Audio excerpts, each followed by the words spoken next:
Tagalog-English Translation Part 1. Matutulog na ako. I'm going to sleep now. Pwedeng pakibukas ng ilaw? Can you switch the lights on? Magluluto lang ako. I'll just cook. Tawagin mo na sila, kakain na tayo. Call them, we are going to eat.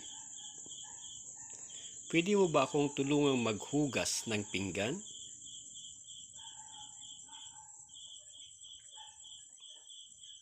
Can you help me to wash the dishes? Nandito ba sina nanay at tatay? Are mom and dad at home? Thank you for watching. Please like, share, and subscribe.